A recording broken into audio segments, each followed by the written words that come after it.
The morning light cut through the blinds like a knife, sharp and unforgiving. I sat up in the narrow guest bed of my childhood home in suburban Denver, my head thick and my mouth dry, like I'd swallowed cotton. My limbs felt disconnected, heavy yet strangely floaty.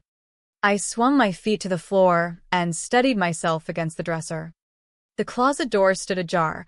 I remembered leaving it closed the night before. A cold prickle ran down my spine as I crossed the room and pulled it open. There it hung, or what remained of it. My charcoal silk-sheath dress. The one I'd saved for. The one that made me feel seen for the first time in years. Now lay in ruins. The hem jaggedly hacked. The neckline torn unevenly. Delicate lace panels ripped away. A bright yellow sticky note fluttered from the hanger in my mother's precise handwriting. "This isn't your day. Wear something appropriate."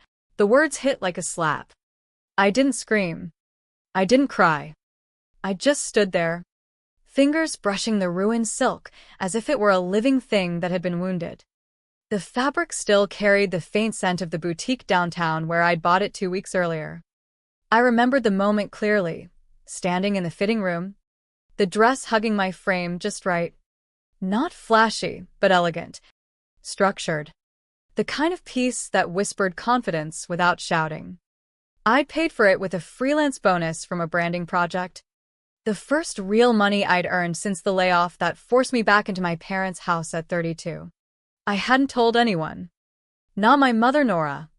Not my father Greg. And certainly not my sister Chloe, who was graduating with her master's in education the next day. Chloe was the golden child, the one with the perfect GPA. The volunteer hours. The glowing recommendations. Family brunches. Professional photo shoots. Endless toasts. I was the quiet returnee, the one sleeping in the guest room, trying to rebuild quietly while saving for my own place. I just wanted to stand beside her in the family pictures and feel like I belonged, not fade into the background again. The week had been strange from the start. I'd kept the dress at my temporary workspace in a shared studio downtown, slipping it on after hours just to remind myself I could still feel like a woman with her own story. One evening I recorded a quick video on my phone, not for posting, just for me, whispering to the lens. This feels like the first thing that's truly mine. I brought it home in its garment bag late one afternoon. Nora was folding laundry in the living room. She glanced up with that polite, measured smile. "Long day." I nodded, keeping it light. I didn't mention the dress. Chloe sat at the kitchen island later, sipping herbal tea, scrolling through venue details for the graduation brunch at a scenic mountain lodge outside Denver. She smiled at me, but it didn't reach her eyes. "Big plans for tomorrow?" she asked casually. "Just being there," I said. Her eyebrow lifted slightly. That night, Nora brought fresh linens into my room and lingered, her gaze flicking toward my purse on the nightstand. The next morning, the dry cleaning receipt for the dress was gone from the side pocket. I searched everywhere, wallet, coat, even the trash. Nothing. My stomach twisted. I told myself I was paranoid.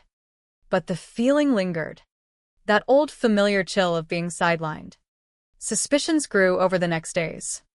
At lunch on the patio, Chloe remarked on my earrings, the ones I'd bought in Boulder without telling anyone. "We all have our places, right?" she said, her tone light but edged. Later I saw her tablet open on the coffee table. A message thread visible. She actually bought it. Thinks it's special. Nora's reply, "Let her feel pretty tonight.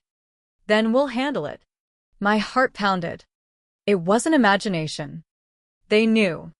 They were talking about me like I was an inconvenience. That evening, Nora knocked softly and entered with a steaming mug. "Chamomile," she said gently. "You've been tense. This will help you sleep well before the big day." I hesitated but took it. She smiled that practiced maternal smile and left. I set the mug down. intending to pour it out later. But exhaustion won. I crawled into bed, telling myself I'd rest just a few minutes. The next thing I knew, it was morning, and my body felt wrong, sedated, foggy. The closet revealed the truth. I touched the ruined fabric again. All the overtime. The guilt I swallowed to treat myself. The quiet hope that for once I could stand in the frame without shrinking. Now it was a message. Some wounds aren't on skin, they're cut into silk. I sat on the bed, replaying Nora's voice. Get some rest. Chloe's humming down the hall the night before. The tablet messages. The missing receipt. It all clicked into a cold, clear picture. Downstairs, the kitchen smelled of fresh coffee and calculated calm. Nora arranged fruit on a tray. Greg read the paper. Chloe flipped through a brochure. They greeted me with rehearsed smiles. Morning. Sweetheart, Nora said too quickly. No one asked why my eyes were glassy. Greg muttered something about modest choices being better for family photos. I sat, stirring cream into my mug, the words building inside me like pressure behind a dam. I didn't speak yet. I excused myself, went back to my room, and opened the work phone I used for notes. I pressed record and spoke everything: the dress, the tea, the note, the messages I'd glimpsed. My voice stayed steady, but the emotion simmered underneath. After stopping the recording, I sat in silence. Proof. Not for them. For me. The house felt like it was holding its breath as I moved through the day. Every creak of the floorboards sounded like an accusation. Nora hummed while wiping counters. Greg toasted bread with precision. They acted as if nothing had changed. But everything had. I poured another cup of coffee, my fingers tight around the mug, and thought about all the times I'd been told I was too sensitive, too quick to assume, too emotional. Just because you're paranoid doesn't mean they aren't after you, I whispered to myself. That afternoon, I went to the den and noticed the home security tablet on the counter. New cameras Greg had installed for safety after a neighborhood break-in scare months ago. The screen showed motion logs. Heart racing. I scrolled. One clip from last night. Hallway camera. 1:47 a.m. Nora entering my room barefoot, scissors in hand. She pulled out the dress, laid it on the bed, and began cutting methodically. Greg appeared in the doorway, watching without stopping her, nodding once. 38 seconds. That was all it took to destroy something I had built with care. I downloaded the clip to a flash drive, hands steady despite the storm inside. Not for revenge. For truth. Back in my room, I laid the ruined dress beside an older black dress I'd worn to a failed interview years ago. Last night, I had stayed up altering it, taking in the seams, adding subtle charcoal embroidery along the hem to echo the silk I'd lost. It no longer felt like failure. It felt like defiance stitched into fabric. Evening fell. I rewrote the toast they expected me to give. Not the fluffy script Nora had slipped me earlier praising Chloe as the beacon. Instead, I wrote for the girl who had been edited out of every family story. My words weren't about payback. They were about reclamation. The night before the graduation brunch, sleep came in fits. I kept seeing the scissors, the yellow note, the tablet messages. Around midnight, I heard soft footsteps in the hall. Chloe's door creaked. She was humming again, folding something dark into a bag. I didn't knock. I watched from the shadows. My pulse steady, but heavy. The house felt smaller, the walls closer. Every familiar scent, Nora's lavender detergent, Greg's aftershave, now laced with betrayal. Morning arrived with resolve.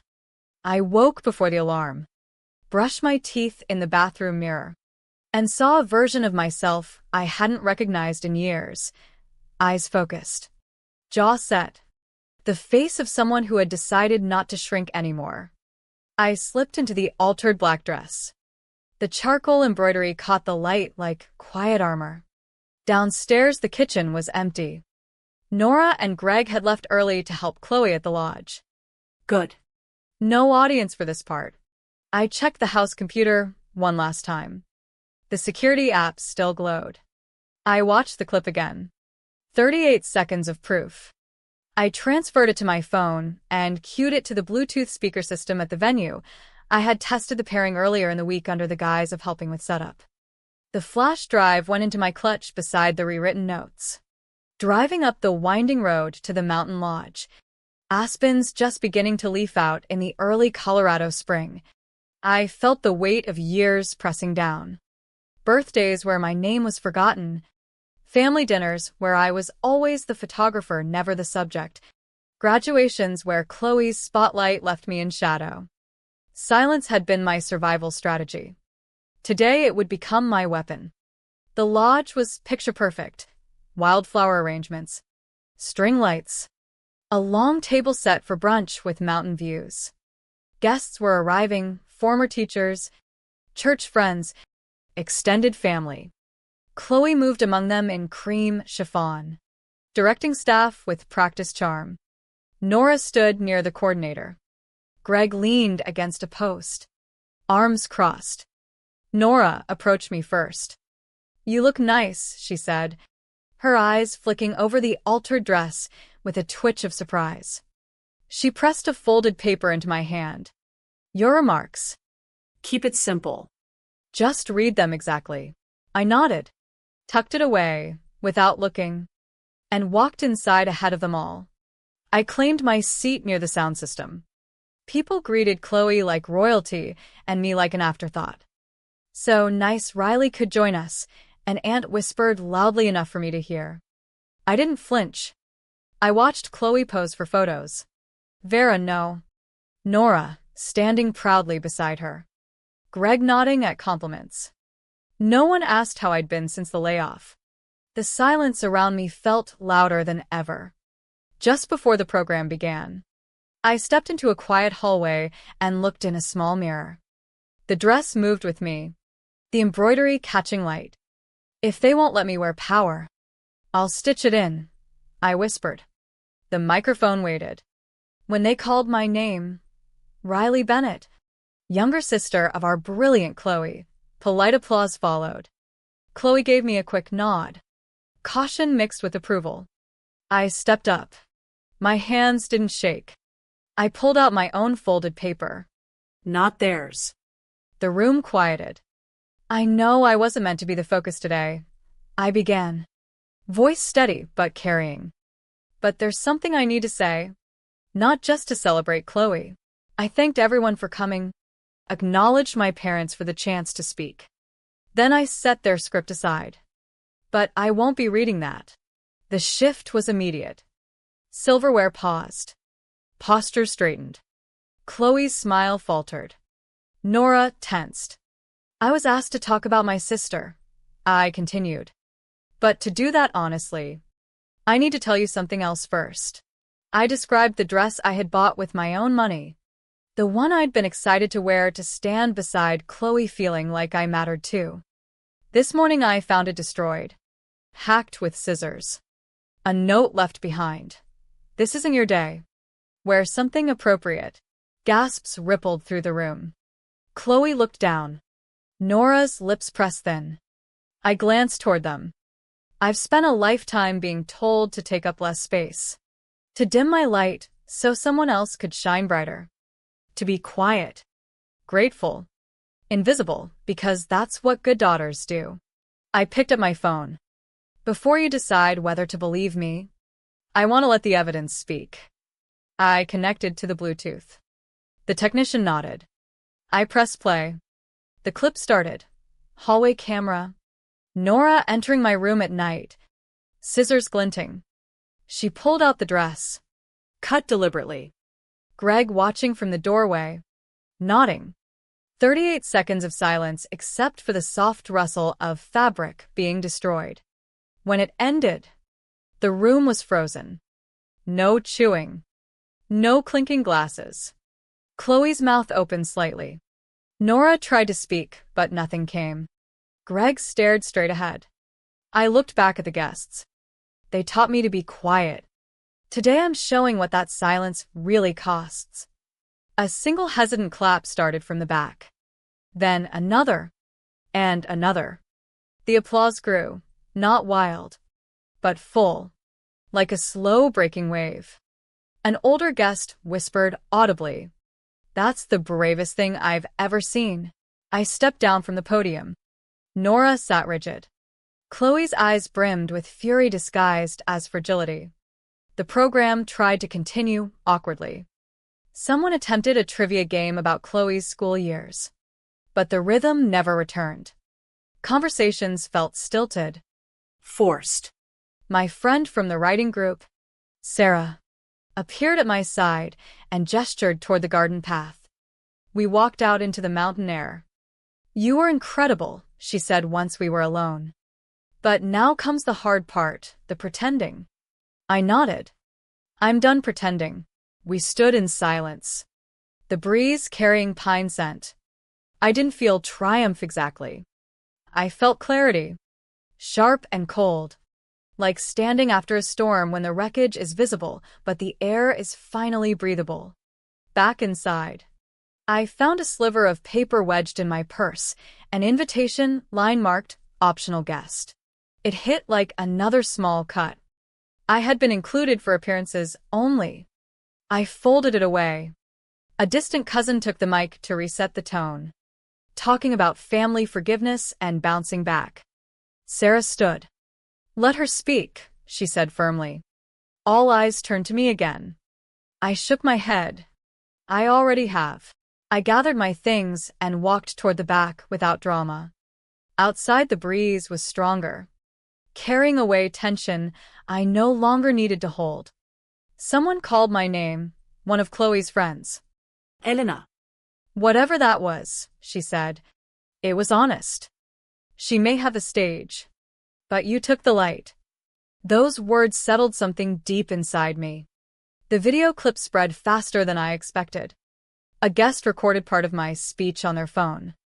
By the time I reached home, messages were arriving from people I barely knew. "Thank you for saying what so many of us never could."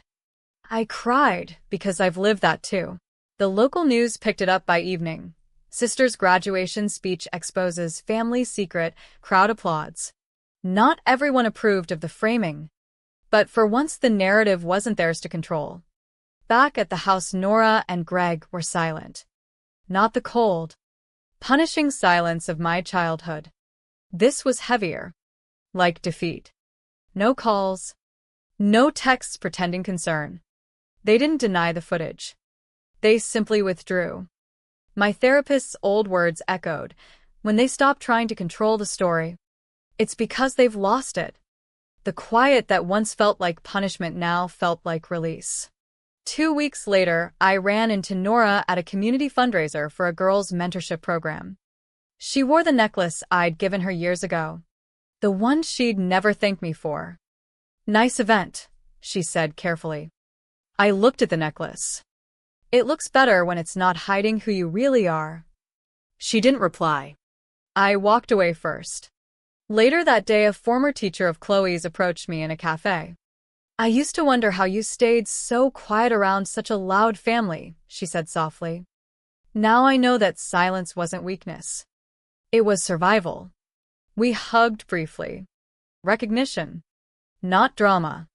Chloe's prestigious internship offer was quietly withdrawn weeks later. Reputation concerns, sponsors pulling out after the clip circulated in professional circles. I didn't celebrate. I simply let the consequence settle. Truth has a way of collecting what it's owed. Months passed like slow rain. No contact from them. At first the silence had teeth. Then it softened into peace. Detachment wasn't numbness, it was clarity. I cleaned out storage bins one Saturday and found an old, unsent letter I'd written to my parents before college. "I'm sorry if I've ever embarrassed you. I know I'm not the daughter you expected. I promise I'm trying to be smaller, quieter, easier to love." My own handwriting looked foreign. I set it in the shred pile without finishing it. I didn't know that apology anymore. An email arrived from a young woman I'd mentored in a volunteer writing program. You made me believe I had a voice. When I saw the clip, I realized you believe it for yourself now too. Sometimes we don't know who's been watching us survive. I joined a women's writing retreat in the mountains near Boulder. No one knew my story. We sat in circles, wrote, shared when ready. In one journal entry I wrote, letting go isn't forgetting. It's remembering who I was before I was edited. On the final night we lit candles on a board carved with the word reclaim. Mine flickered steadily. I didn't wish for anything. I had already begun receiving it. Back in Denver, I checked my phone out of habit. Still nothing from Nora. I stared out the window at two birds picking at a sunflower head. I don't need an apology to heal, I whispered. I just need to stop waiting for one. I meant it. I left the door unlocked but walked away from it for good. 6 months later the doors opened to something quieter and stronger than applause. The morning sun reflected off tall glass windows of the new center, spilling light onto the sidewalk like a path that had waited my whole life. I stood outside the entrance surrounded by volunteers, city council members, reporters, and young women clutching notebooks and nervous smiles. It was the grand opening of Voice Unsilenced, a community center for young women silenced by the people closest to them. A place to find their voice again. I hadn't built it alone. My former employer provided seed funding. A nonprofit matched it. Women I once saw as background figures became my board. We didn't build it for headlines, but the press came anyway. They asked for a quote. I gave them one. We didn't create this space for attention. We created it so no girl ever has to earn her right to be heard. Behind me, the main window bore a mural, stitched outlines of repurposed dresses, some missing sleeves, others unevenly hemmed, silhouettes of women standing tall. Above them in bold script, they tried to silence me. So I built louder walls. It wasn't just art. It was survival made visible. I walked inside, greeting each person with steady eye contact. Halfway through the morning, while showing a guest the resource room, I saw them. Nora and Greg stood just inside the doorway. No announcement.